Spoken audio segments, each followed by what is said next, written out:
వేసవి ఒత్తిడిలో పోషణకి కూడా చాలా పాత్ర ఉంటుంది.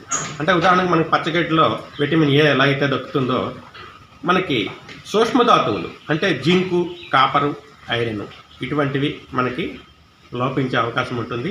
ఇవి పుష్కలంగా ఇచ్చినట్లయితే మనకి వేసవి ఒత్తిడి తగ్గుతుంది. దీన్ని నివారించడం కోసం మనం ఏం చేయొచ్చంటే, ఇప్పుడు ఈ షెడ్లో మనం వేలాడగట్టినటువంటి ఏదైతే మనకి ఇటుక వలె ఉందో ఇది సూక్ష్మధాతువుల బ్లాక్. దీన్ని మనం దూడలకి అందే ఎత్తులో గనక మనం వేలాడదీసినట్టయితే ఇది మలినం కాదు. దూడ దీని రుచి వల్ల అప్పుడప్పుడు నాకుతూ ఉంటుంది. ముఖ్యంగా ఉదయం పూట రాత్రి పూటల్లో ఈ బ్రిక్ని, ఈ మినరల్ బ్లాక్ని నాకినట్టయితే దీని నుంచి ఉండే జింకు, కాపరు తదితర అనేక ఖనిజ లవణాలు దూడ శరీరానికి లభిస్తాయి. దానివల్ల జీర్ణ వ్యవస్థ బాగా ఉండడమే కాకుండా ఆరోగ్యం కూడా వస్తుంది. అలాగే వేసవి కాలంలో అయినా ఏ సమయంలోనైనా సరే మనకి దూడల అనారోగ్యంని మనం ముందుగా పసిగట్టాలి.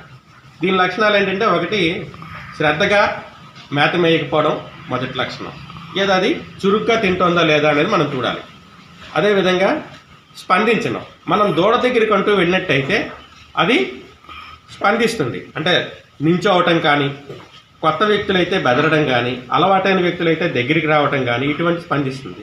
ఈ స్పందన లేదు అంటే దూడలో కొంత అనారోగ్యం ఉన్నట్టుగా మనం భావించి చూసుకోవాలి.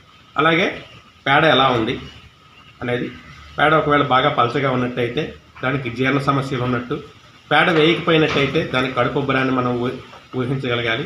సో ఈ విధంగా మనం ఏం చేయాలంటే, అనారోగ్యం అనేది బయటపడడానికన్నా ముందే మనం దాని లక్షణాలను బట్టి ఇది కొంచెం ఇబ్బందిగా ఉంది అని గ్రహించినట్లయితే, దీన్ని పూర్తి స్థాయి అనారోగ్యం రాకముందే మనం దానికి తగిన వైద్యం అందించి తగిన చర్యలు తీసుకొని మనం అడ్డు చేసుకోవచ్చు. దీనివల్ల మనకి చాలా నష్టాలు తగ్గుతాయి. మందుల ఖర్చు తగ్గుతుంది. దూడ నుంచి మనకి అధిక లాభం వస్తుంది.